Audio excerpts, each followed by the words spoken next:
Welcome everyone to Our Whole Lives Taking Flight webinar series. And today we're going to be talking about building an Our Whole Lives program.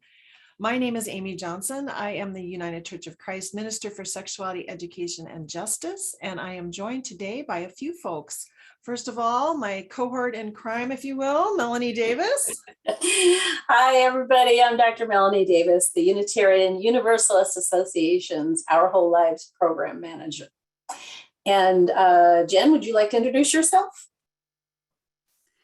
Sure. I'm so grateful to be here today. My name is Jennifer Ringgold. My pronouns are she, her, hers.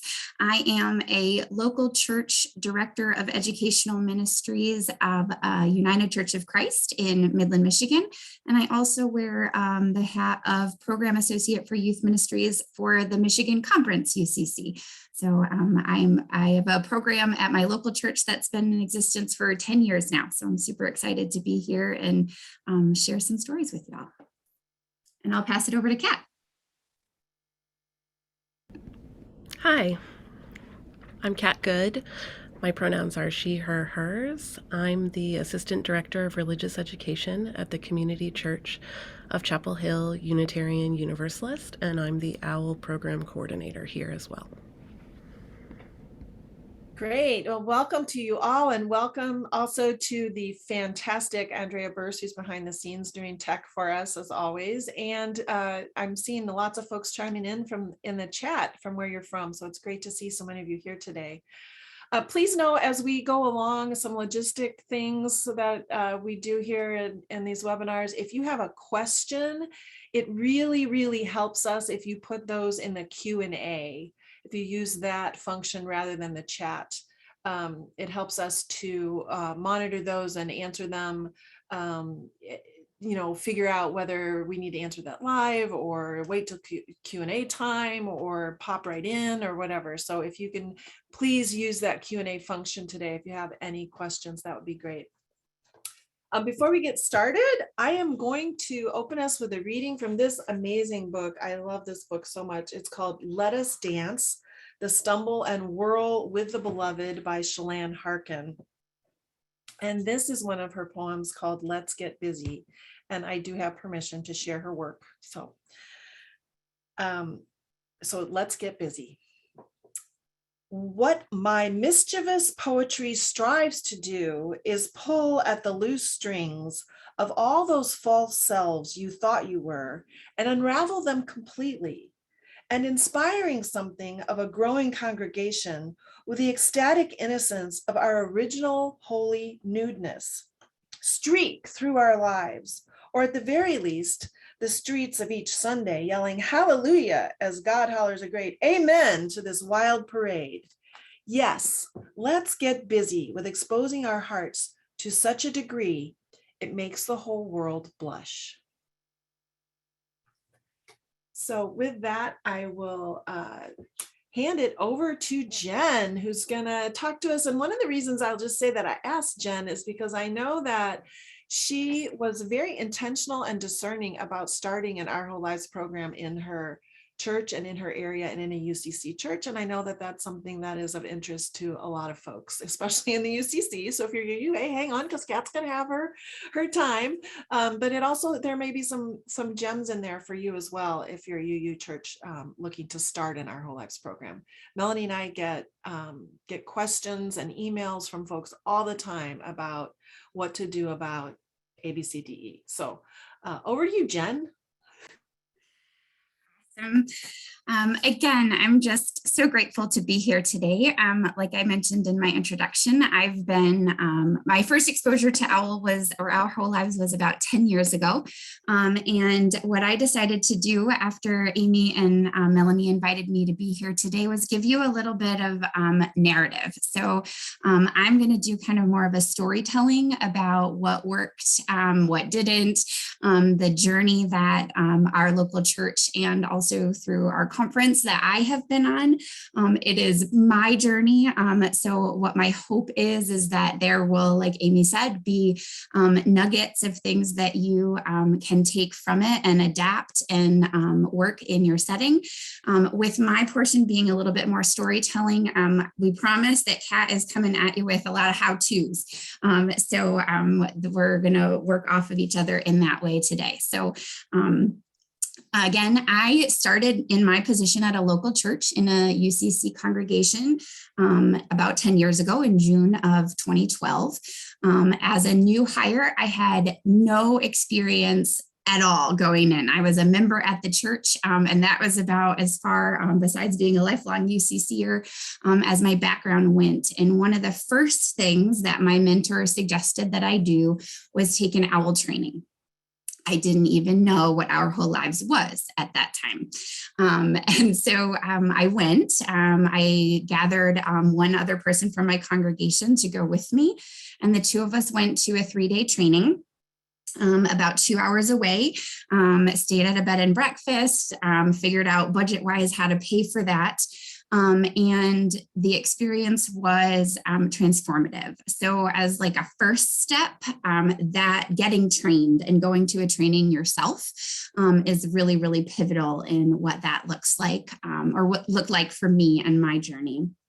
And there was one particular lesson throughout the course of that training that changed my whole perspective in what it would look like to teach young people about this journey of sexuality education throughout their whole lives. And that was a lesson called The Third Option. I'm not even sure if that's in the curriculum anymore. Amy or Melanie can jump in.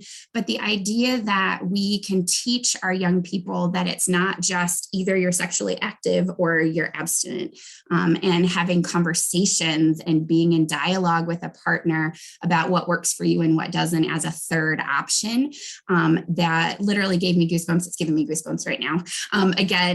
Just what would that look like to have a world where our young people could have those conversations with partners, and how we could equip them with the power and the skills in order to do that. So one of the other things that I learned, of course, at this training, which was for the 7th through 12th grade, was that the curriculum went all the way down to kindergarten.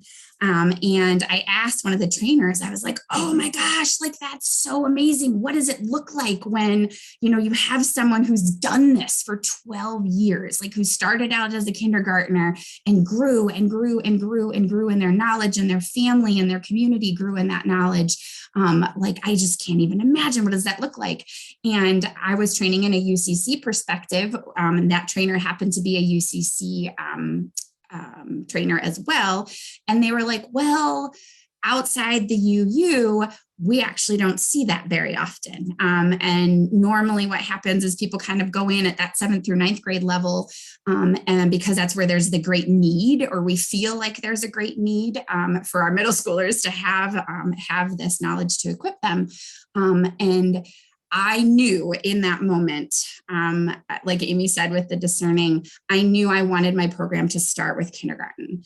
I knew that that I wanted to be rooted in what that space and community would look like, to start with a 5-year-old and their families and grow into what it meant to be a living, breathing OWL community. The other thing I knew at that moment in time was that we needed to have safety policies and procedures in place in our local congregation. And so the first work that I did when I came back to my local church was getting that process worked out. And that was about 6 months worth of building and going through all the UCC committee channels of approval and trustees and a congregational meeting. And on the day of our congregational meeting, I remember I was nervous, but not nervous. Like I knew we were going to pass the policy and be ready to take those next steps. But I was talking with our pastor in the hallway, and he said, won't it be cool when this conversation isn't just a policy on paper, but that it's woven into the fabric of our congregation, in how we raise our children, how we talk to our children, how we equip families. And I can honestly say 10 years later that that is 100% what has happened in building this program and talking about how we safely engage within our communities. That has become a foundational block of our OWL program. So we worked with an existing policy that I got from another pastor that I knew had one. The insurance board through UCC has a template. We do all of our safe church training through Praesidium. So I can put those links in the chat, or I don't know if Amy or Melanie has those as well, but I'm willing to share those resources for where we kind of rooted our policies in. Then after we had that safety for policies and procedures in place, I knew I wanted a team. And the idea of the cost, right? So the budgeting and looking at what does it cost to send people away to a training, purchase curriculum, overnight stays, the registration, all of that. And what we decided to do because of the role that I was in and the fact that we didn't really have it built into our budget was to host a training so that as many people as wanted to from my local church could be there. And we would pay for the facilitators and then open it up to other people to come and train and pay registration. In the process of doing that and realizing the connection between UU and UCC, I also reached out to my local UU fellowship. And their DRE at the time was like, yes, we're on board. They had been doing OWL off and on for several years, but neither one of our congregations had a critical mass of students that were taking classes. And so that became the beautiful beginning of a partnership where we started going back and forth. They also were able to kind of send because it was local, the training, they were able to send as many people from their fellowship as they wanted to as well. And between registrations from a seed from our congregation, a seed budget from their congregation, and outside registrations, we actually offset the cost of food and trainers for the whole training. So that was budget wise for us, it was a net zero, but we were able to train a group of 6 people to start at that K146 level. So that was really, really pivotal for me, again, in the discernment of wanting to have a lot of people on board with support in our community. Let's see. What else did I want to make sure I said about that first training? So the other piece of my story in this is that I was a parent at the time of an 8-year-old, a 6-year-old, and a 4-year-old. And knowing that we would be doing, one of the other reasons I wanted a lot of people trained was because I didn't want to be one of the teachers for my own children. I wanted to make sure that the facilitators for the classes that they were going to be a part of were additional supportive adults for them, because that's one of the most beautiful things about OWL ministry is that it adds those additional supportive adults that our young people can talk to and that they can trust, and builds that community out for them and their families. And so knowing that I wasn't going to be able to be a teacher, at least for a while, with an 8-year-old, a 6-year-old, and a 4-year-old, I wanted to make sure I had robust other people to be able to be those facilitators and subs and things like that. So almost 18 months after I went to my first training. So this is the other kind of anecdotal piece for myself, was that it took us time in order to be able to do this. We ran our first K1 class and 4-6 class with the UU fellowship as well. And that we were very successful. We were diligent in our numbers about keeping our classes relatively small.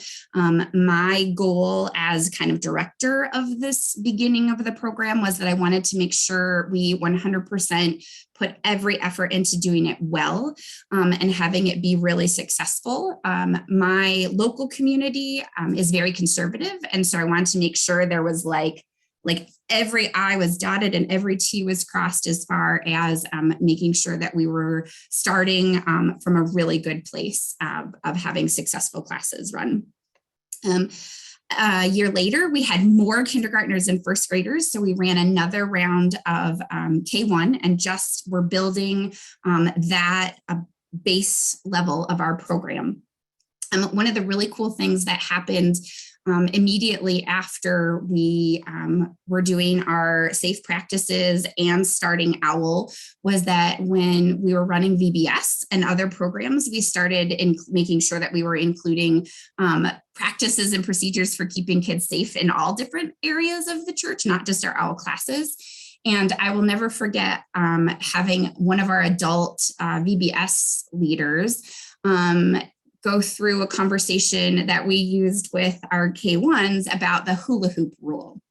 And the idea that your body belongs to you and you are autonomous, and that if somebody wants to come into your hula hoop space, that they should ask, or that you should ask to go into someone else's hula hoop space. And that was kind of our basic boundaries for consent. And I had an adult who had a light bulb moment and was like, oh, so I should ask people before I hug them. And that's why some people get all awkward when I try to hug them. And so that was just like, again, one of those beautiful moments of that weaving in to the narrative and the language of our congregation through not even an OWL moment, but a VBS training moment of what that looks like to respect boundaries and autonomy through this building of the program. We had a year where we didn't offer any classes at our church, and they were offered at our UU fellowship. And so then we reciprocated by sending our students to their classes. And that's nice to be able to kind of rotate back and forth with teachers. We had some of our trained facilitators that helped, teach at there, and we've had the same as well with UU facilitators come and teach when we have had classes. One of the other things I wanted to share with you that we've done throughout the course of our decade is do a What is OWL display. So we've taken during our fellowship time and created boards that talk about what is covered in the K1 class. For example, what are the main topics that were in the 4th through 6th grade? We did this at the time when we were getting ready to build into our 7th through 9th grade. And so we started kind of advertising what are the things that we're going to talk about, what are the things that young people are going to learn. I also, during that What is OWL, kind of walk through open house during fellowship hour for all members of the congregation was put out books for purchase. So the books that we use, that It's Perfectly Normal, What's the Big Secret, My Body Belongs to Me, It's Not the Stork, those resources, I had them out for sale. And so there were lots of people in the congregation who don't have kids or have grandkids that aren't members of our local church that were looking through those and we're like, these are amazing.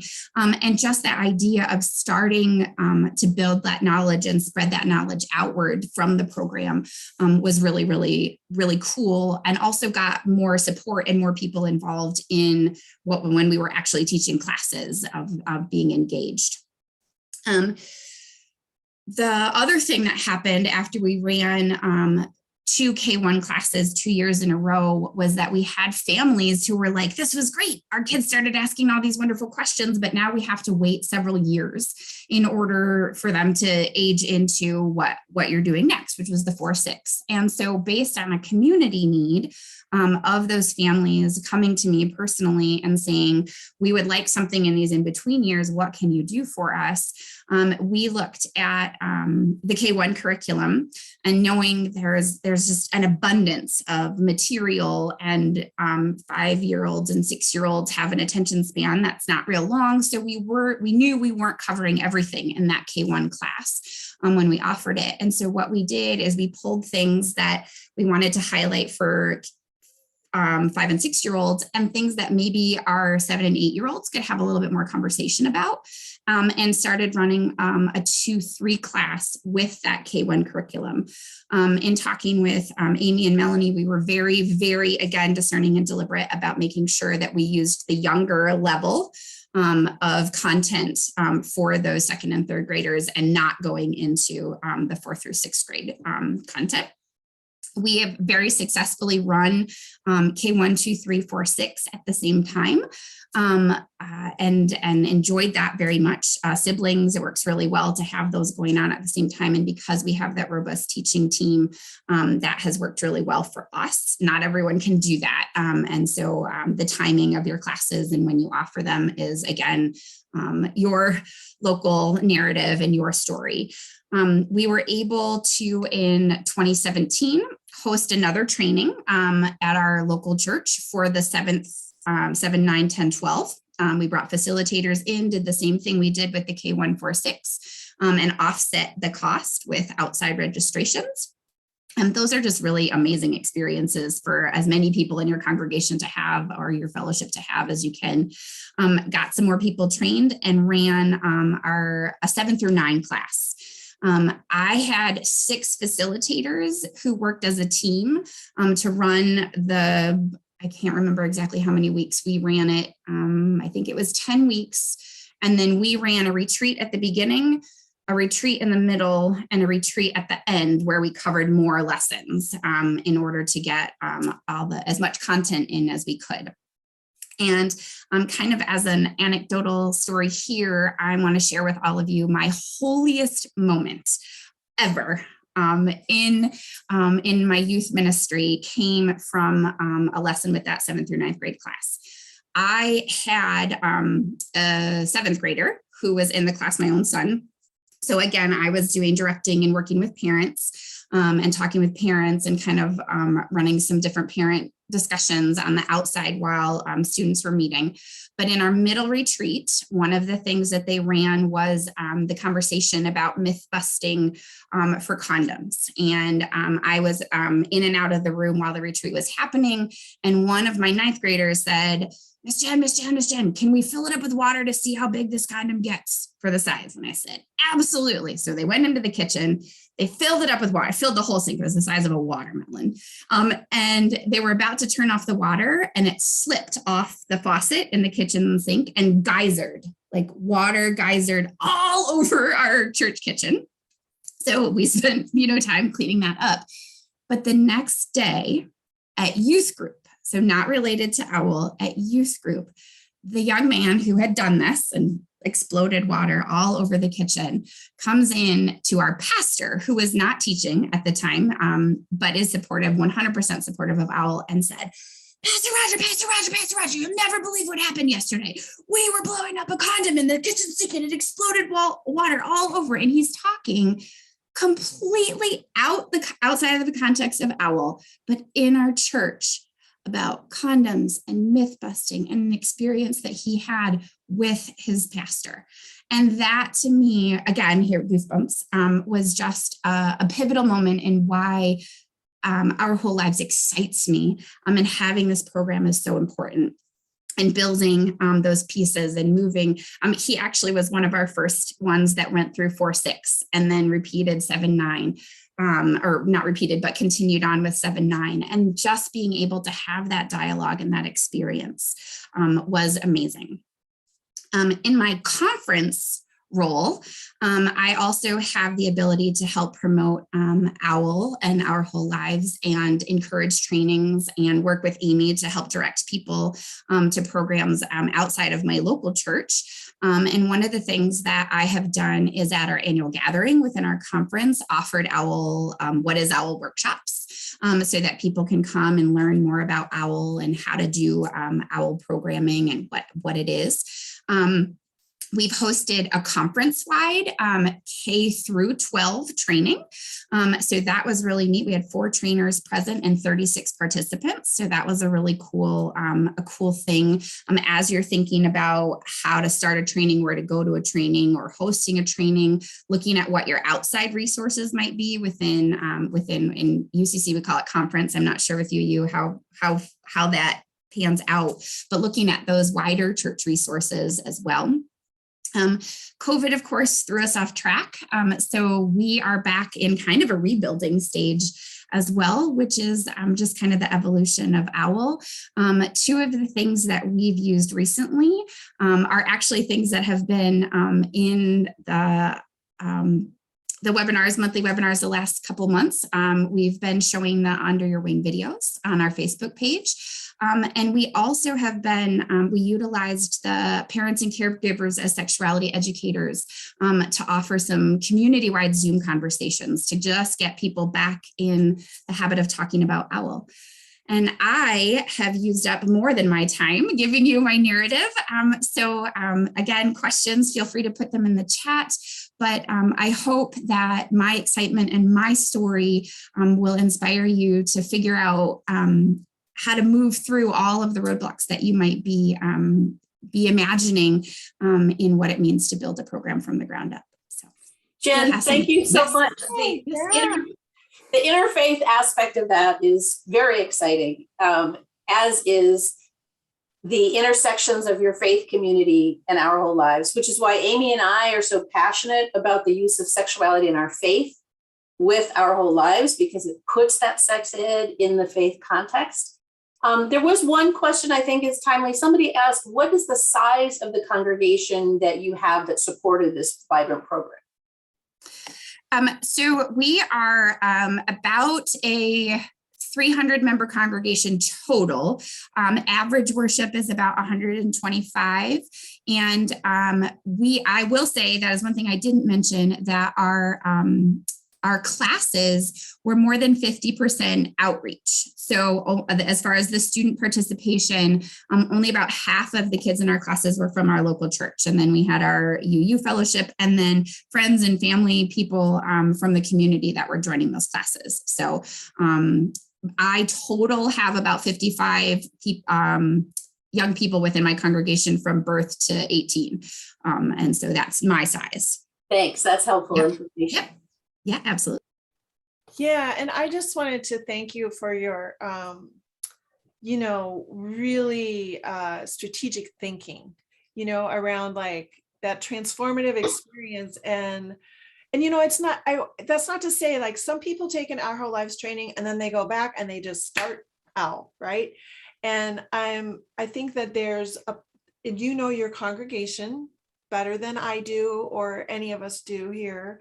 So for some people, that is a great way to do it. And for other people, having that really long-term vision and where do we want to start, that is those are good things to think about, whether you start in kindergarten or whether you start with a cohort of high schoolers, or however you do it. I did want to say one thing about the parents and caregivers. So I do have a working draft. If you need it just today, you can email me at I'll put my email in the chat. There's a UUA version that's totally you can download. If you want the UCC version and you need it today, you can email me. It is on my two-day to-do list to just review the formatting. We're just getting it formatted so that it can be put up on our website. But I do have a working draft of it if it's something that you need. So that's all for me. Kat, do you want to go for it? Sure, that was actually the perfect segue, Jen. There were so many nice things about hearing about the start of a program, which I am not going to talk about because my program started well before my time, and I hope it continues well past my time. And I was trained as a facilitator at a different congregation, and so I am going to talk about coordinating, although being a trained facilitator certainly informs my coordination of this OWL program and makes it infinitely easier to implement. But yes, today I'm going to talk about my role as a coordinator and not as much as a facilitator of OWL. And I have some slides I'm going to share with you to do that.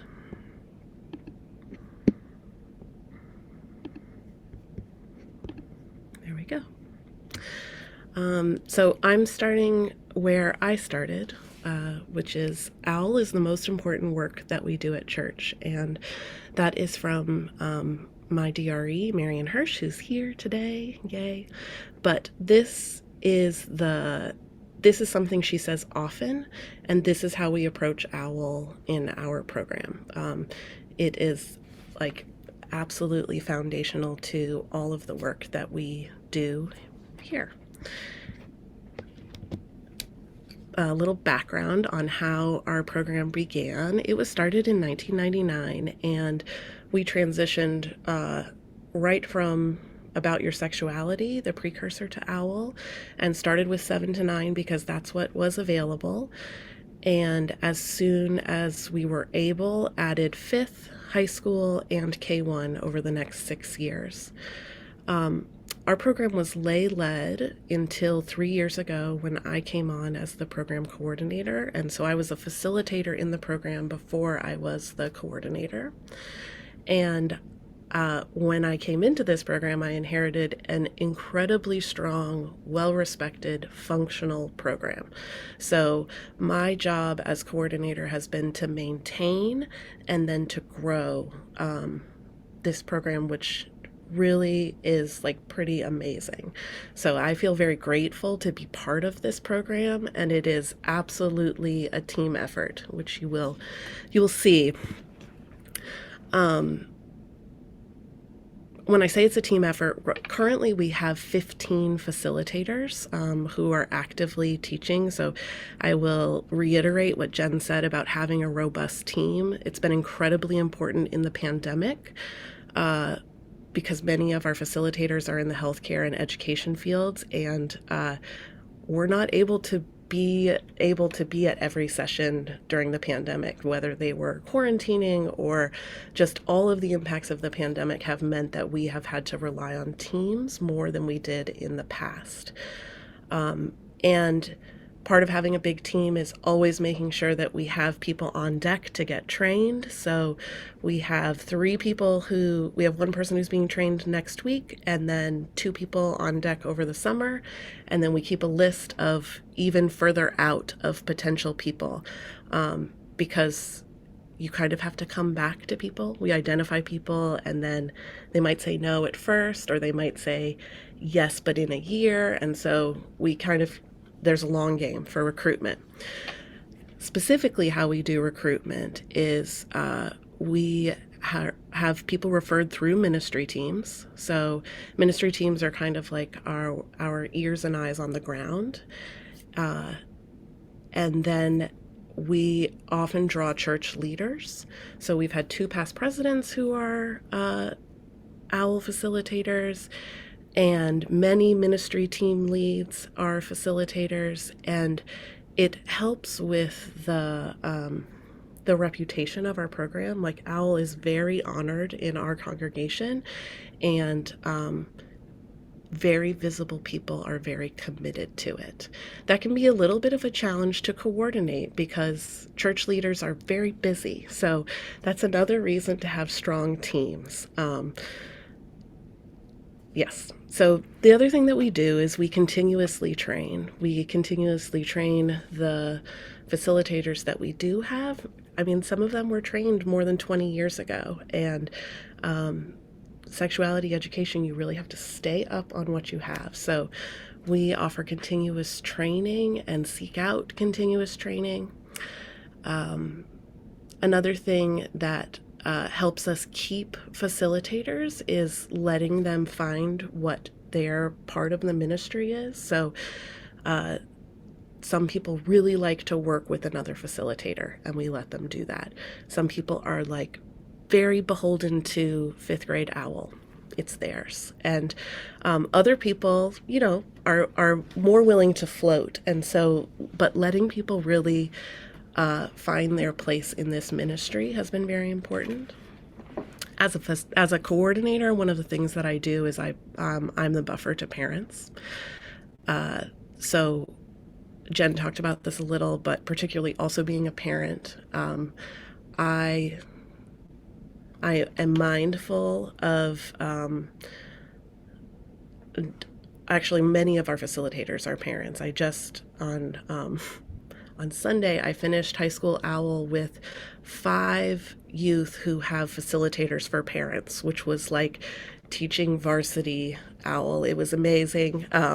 But it also meant that we were down 5 facilitators for high school OWL to let their kids go through that level. So one of my main jobs as a coordinator is to do kind of the unfun stuff with parents. So it's all the emails, it's all of the recruitment, it's the registration, and that lets the facilitators facilitate and lets them do the thing that they are really there to do. And I get to do I actually really like the admin, so it's fun for me too. An important thing we do to maintain and recruit is we solicit feedback from the facilitators. So it's really important to us that it's working for them, and they're often the experts on how things work. So make sure that after every session, or not every, after every section of OWL, we do a formal feedback, but I also try to check in with the facilitators on Sundays after they teach, like during their debrief. I like to check in with them to get informal feedback. And then we let facilitators steer the parts that feel fun for them. So it's important for them to still own this experience. They're volunteering so much of their time that if they don't get to make any of the decisions, they don't actually feel like they own that. So I try to support them and let them steer. Our list of don'ts is shorter. We don't all call people from the congregation. You want to be really choosing people pretty selectively, and we're careful not to burn people out. We do that through teams and through being flexible. We'll talk more about that. And I don't micromanage. So I do the supportive things that feel like they'll be helpful, but individual facilitators are lesson planning their lessons. There's a lot of trust that they're doing what they need to do. I don't think people really like to be micromanaged, so that has served us well for recruiting and maintaining.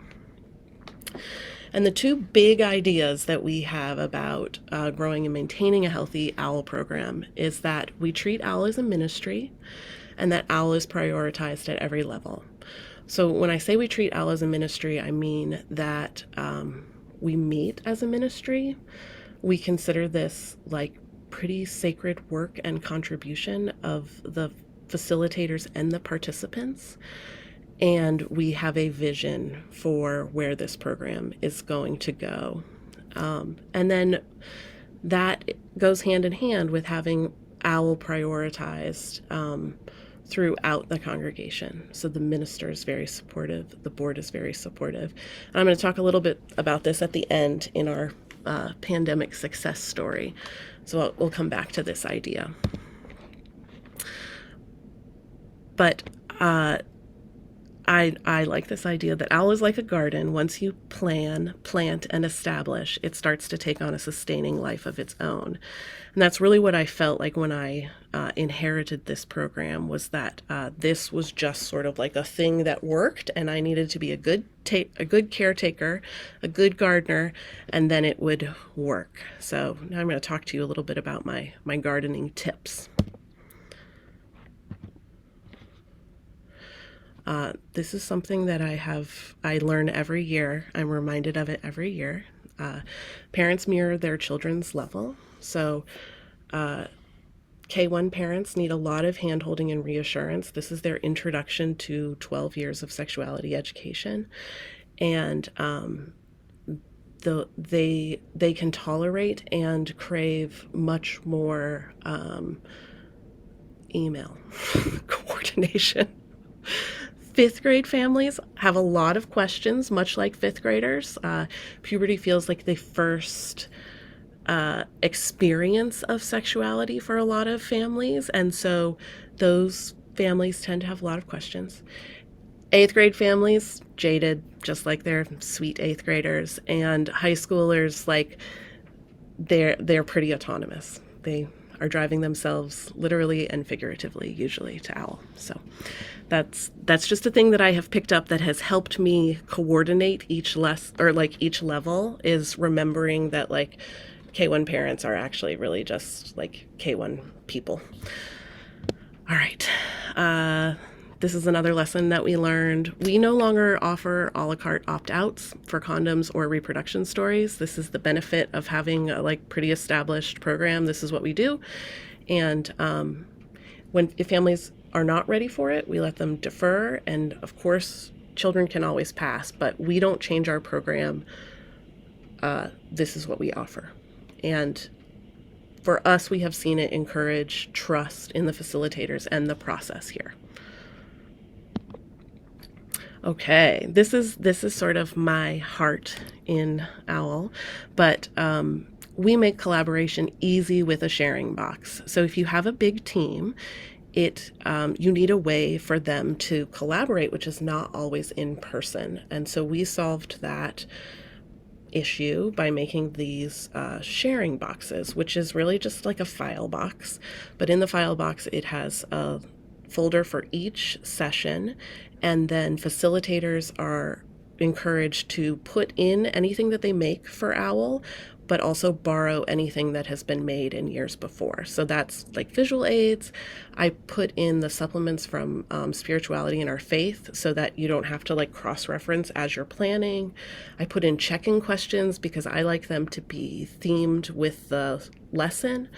I put in any revisions that are from the website. So at the beginning of the session, I go and I make sure that we have the most up-to-date revisions, and then any notes from the previous facilitator, either this worked or this didn't work, even though, sometimes that doesn't make a difference. But it's there and it's a physical box. And so we have a K1 box, a 5th grade box, an 8th grade box, and a high school box. And this has been my approach to coordinating. I follow the campsite rule, which is that I am trying to leave each section of OWL a little better than I found it the year before. So this has helped me in my coordination and my long-term strategy, that I don't need to do it all at once, right? Every year doesn't need to be perfect. And instead I've picked a kind of simple finite task each year. So one year that was to build out the supplies. So to get everything labeled in bins where we could find them. The next year it was to build out a dedicated space, which not everybody can do. We couldn't for a long time, but once we were able to have our own OWL room, we made that space work for OWL. Another year, I templated all of my communications for families, which I call that pass cat when I discover something that I've done in the past, and pass cat is the best cat. But it means that now every email I need to send, I have. It's already written out. It already has home links in it. It already has the nice patter of whatever we need for that week. That's been really helpful. This year I made all of my copies for the next year, and we put those in folders and just have them. So instead of making handouts every session, which I can't stay on top of as a coordinator, we just copy all of the handouts and put them in a folder with each kid's name on it, and then they have it for the whole time. And you can make those ahead as a gift to yourself. And then making sharing boxes. So those are some ways that you can kind of incrementally improve your program as it goes along. And then this is also a quote from Marion Hirsch. Puberty waits for no one. And this is kind of the narrative part of my presentation, which I'm going to go quickly. But hopefully you'll see some of the things that I've talked about kind of come together in this piece. But I wanted to tell you a little bit about how the pandemic worked for us. And I'm going to actually stop sharing my screen so I can just talk to you. During the pandemic, we, everybody, shut down. We were extremely lucky in our timing, which was that our OWL sessions ended on March 6th. We finished up all of our OWL on March 6th of 2020. So we were not interrupted, but we were closed for a year of in-person. And so during that year, we continued treating OWL as a ministry. So our facilitators still needed to meet. They still needed to feel like they were part of this ministry. And we did that by holding parents and caregivers as sexuality educators online, which kept families engaged. And we had 6 facilitators and 12 participants. So we were incredibly over-facilitated, but it let our facilitators stay engaged. And it let them break out into small groups. It was great for everybody.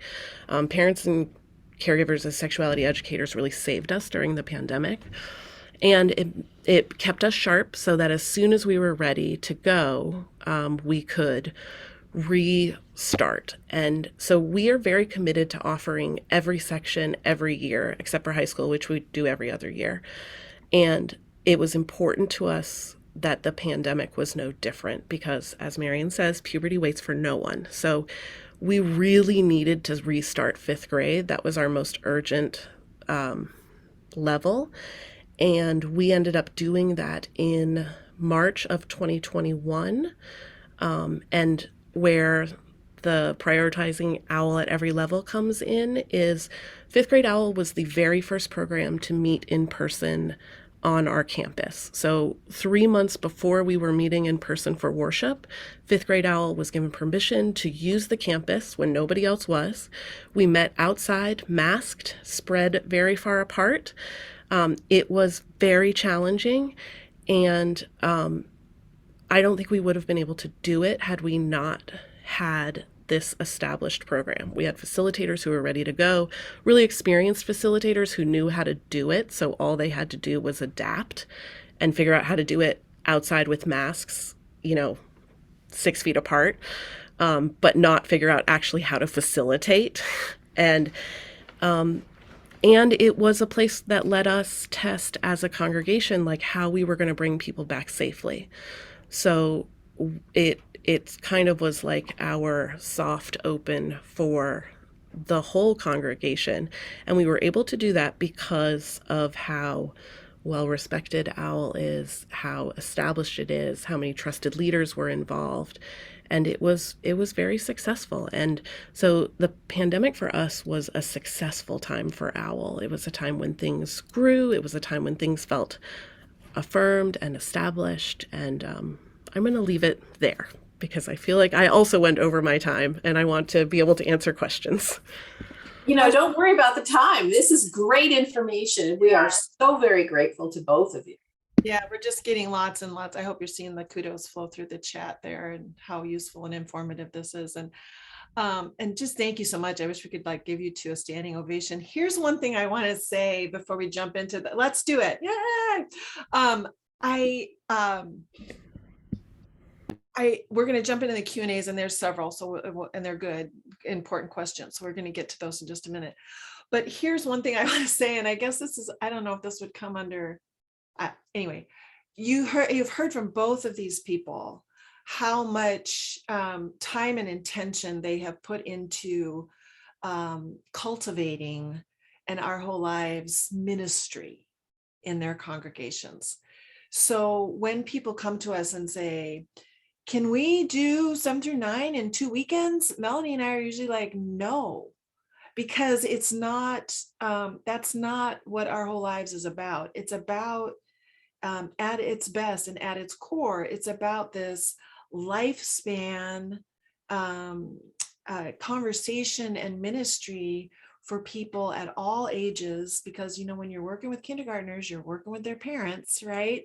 And having you heard of them, they have other church leaders involved. They're not doing this just, we're just going to go do OWL on Sunday afternoons and nobody else is involved in the church. That's not healthy either. And we know that there are small churches out there who have different kinds of challenges than maybe Jen and Kat did, but there's still ways to cultivate this and partner with people so that you can have a strong, good program, and which is much better in the long run than trying to just cram information in.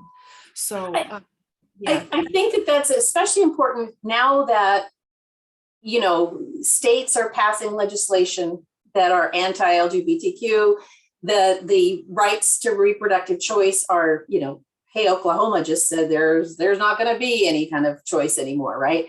So it's imperative that our churches and congregations and other organizations that offer Our Whole Lives become safe spaces for families to have conversations about their values around sexuality, about the behaviors, about consent, about privacy that youth can have in their own home, those kinds of things. And OWL supports families as their primary sexuality educators of their children. So if we kind of try to race through, just get something done, or offer bits and pieces here and there, and I know some schools do that, they just cherry pick activities, and they have every right to do that. But a true Our Whole Lives Sexuality in Our Faith program fosters a much healthier and safer atmosphere for people who especially are getting hard hit in areas where that's not well. Yeah, Jen, go ahead. I was going to jump in real quick here. So our local community has actually made national and international news within the last 6 months regarding letterboxes and transphobia. That's my hometown. And my program and me have been a resource. Like, people have come to me and asked me to speak up at school board meetings and gather people. I mean, so the fact that we've developed that reputation is actually helping us in this moment to be those safe people and those encouragers in our community, and have the language and the reputation, like Kat said, not just within our congregation, but within the community. And so that's been just, again, life-changing for me as a facilitator, and also to be able to offer that safety for people in the community. This is actually a good time to let people know about May's program, Amy. You want to jump in with? Okay, yeah, real quick, we'll do that, and then we'll jump in and answer your questions that are in the Q&A. May is going to be a roundtable of the UCC and the UUA's response to the anti-LGBTQIA+ legislation. So, and how OWL can be supportive in that. So Jen has just given the commercial for that. And we'll have the link up for you to register on that, hopefully later this week. So you'll see that. Yeah. So we have some really great questions. Go ahead. Had her hand up. Yeah, I wanted to answer some of the questions. Okay. And I realized that I actually forgot a slide, which I think speaks to a few of these questions, which are like how it's about very specific things. So like timing and levels. Do you always run 7 to 9?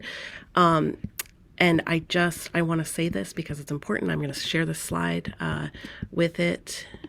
It's that there's no perfect way to do this. So there's going to be, you're going to have to approach it in different ways. We've done workshops, retreats, camps. We are doing it weekly. We had a Sunday last month where we were running 1st, 5th, and 8th at the exact same time. Like, where you got to kind of do what's right for you, and there really is no perfect.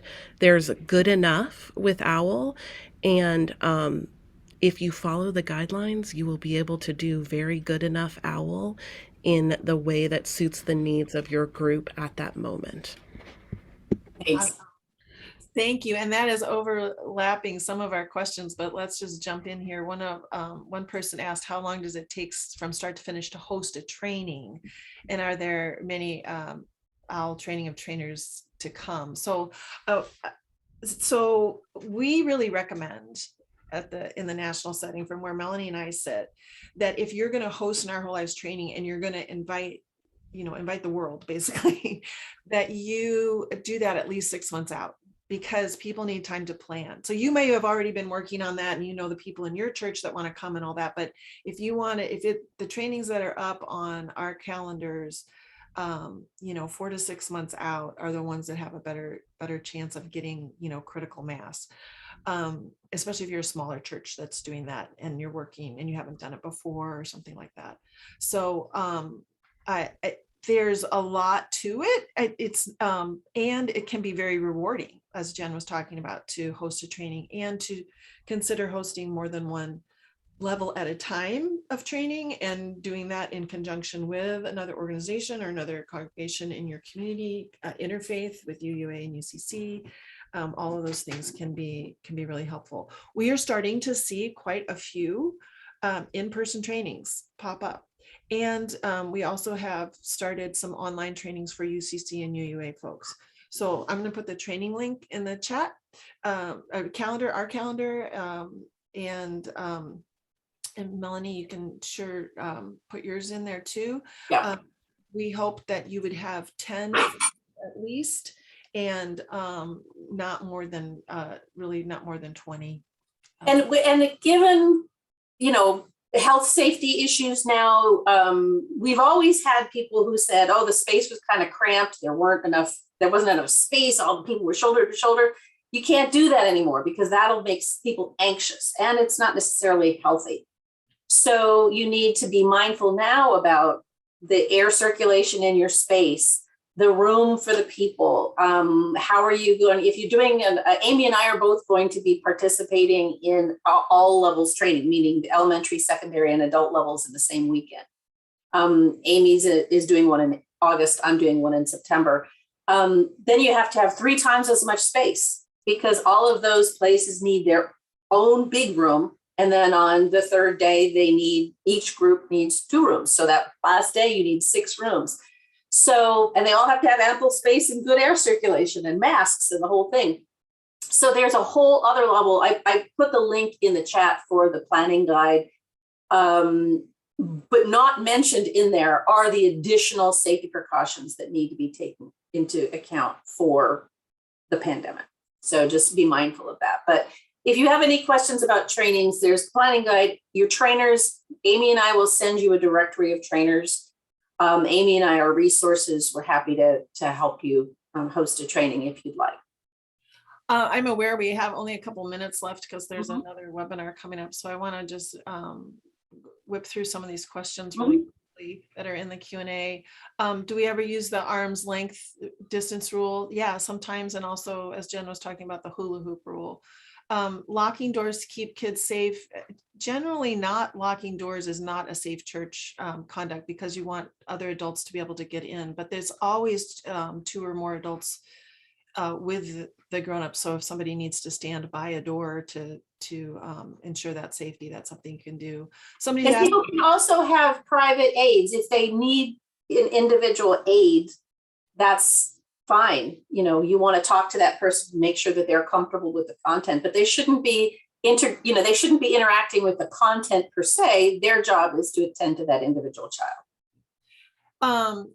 Tips, somebody's asking for tips for recruiting men. I find this more challenging than recruiting women.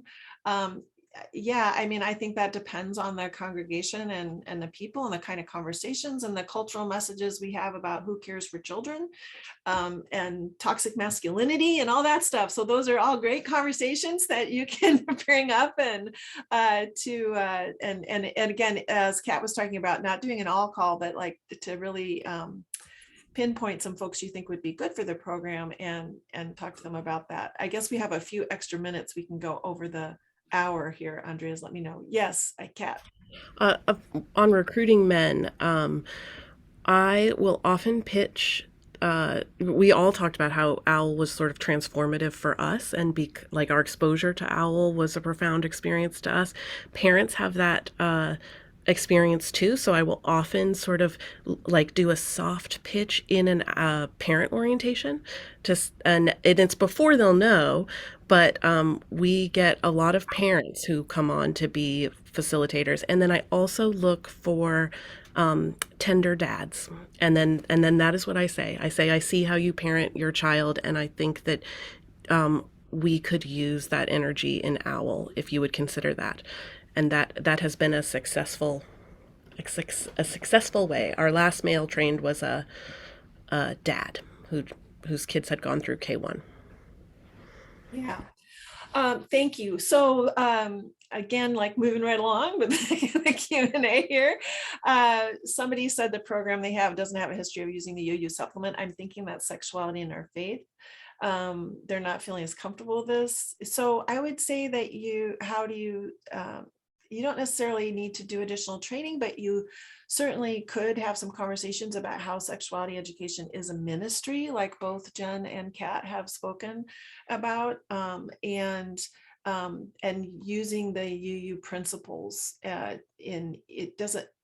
So it's up to you how you do that. If you use the formal Sexuality in Our Faith materials, or if you maybe have a conversation at the beginning or the end of every session about what UU principles were involved. Melanie, do you want to say anything else about that? No, I think that you answered it. There's a question about the grade levels. So congregations have all sorts of different traditions about whether they always do just 8th grade or sometimes do 7th grade and 8th. The one recommendation that we make is that you not combine all 3 grades, so that you don't have 7th graders and 9th graders in the same program. You don't have 4th graders and 6th graders in the same program. And that's because their social and sexual development is so different. So, you know, it can work any of the other ways. You can have just 7th grade or just 8th grade. It really sometimes depends on your cohort. And if you say that we don't have enough 8th graders, well, there's another liberal church down the street, or maybe there's a Jewish congregation, or maybe there's a Methodist congregation. Maybe there's a community group or Big Brothers and Big Sisters program that would love to send kids to your program. So consider that if you don't have enough kids of any grade level, you can supplement by opening your doors. Yeah, you know, other denominations, community folks, friends of the kids that go to your church, all kinds of things. What days and times have been most successful to offer OWL? Yes. You know, I mean, some people do it during the during their Sunday service time. Other people then find that awkward, like if there's a visitor, because then the visitors can't come to the OWL class. Some people have done it Sunday afternoons. You saw Kat's slide where it was, you know, weekly retreats, combo. Jen talked about, you know, monthly. We one time we did, for one group, it worked great to have Friday nights and 2 sessions at a time. So we'd have dinner and then we'd have 2 sessions and chat a little bit. And that was the, you know, so it just depends on your community, really. Does anybody else want to say anything else? I would just add that if you do it on Sunday morning, Amy mentioned visitors, what happens to the visitors, but also I know in a lot of UU congregations, there are many sort of standard multi-generational programs that happen, especially in the fall and around the holidays. So if you'd have to interrupt your Our Whole Lives programming to invite those youth into your multi-gen programming. So it can be more helpful then to offer OWL at a different time. Some congregations address this so the parents don't have to do a lot of driving back and forth. Well, while they're in OWL, the parents are in Parents and Caregivers as Sexuality Educators, or in just a kind of a support chat group for parents. Or you could offer Adult OWL so that the parents are getting some education while their kids are getting the education, but they're not doing the same program. Yeah, yeah. Somebody's asking about how to bring a more diverse population in from the community. Many of our OWL cohorts are mostly kids from affluent 2-parent families with master's level education. About 50% of the kids who do OWL here are from outside our church. That is such an individual question. I think the question that I would ask, and then I think we should just kind of leave it there unless somebody else really wants to jump in, is what is your impetus or goal for doing that? Because are people asking you from a diverse population for this ministry, or to really like think about what is your goal with that? Yes. Adult OWL, lack of interest, any hints? Offer OWL for older adults. Yes, definitely. If you want to get trained, you can certainly contact Melanie or myself. We put the training schedule in the chat, and I've sent it via this Q&A as well. They're the same, they mirror each other. the UCC and UUA. It's not like you're going to find different trainings on each one of those. And we just to backtrack, we just did on Taking Flight about OWL for older adults. So you might want to backtrack and watch that, give you some talking points about that. If you want me to do a little half-hour Zoom, sort of why might you want to take an adult Our Whole Lives class, I'd be happy to Zoom into your congregation to do that. Kat, bless your heart for putting your email in the chat there. Somebody had asked about if she's willing to share her email templates. So you can see there, she's religious.ed.assistant@gmail.com if you want some of the resources that she said she has. And Jen at uccmidland.org. We will put some of the links to some of the resources that we spoke about, the Praesidium, the safe conduct stuff, under your wing videos, parents and caregivers information, that will all go in the follow-up email. Wow, thank you all so much. And thank you Jen and Kat again. Thank you for all of you who have interest in or who are already shepherding in Our Whole Lives ministry. Those of you who are new to it, you can see you have lots of folks to reach out to. And we do hope that you will join us on May 4th for our next Taking Flight webinar about UCC and UUA efforts to support folks during this time of so much anti-LGBTQ legislation. Good afternoon, everybody. Bye.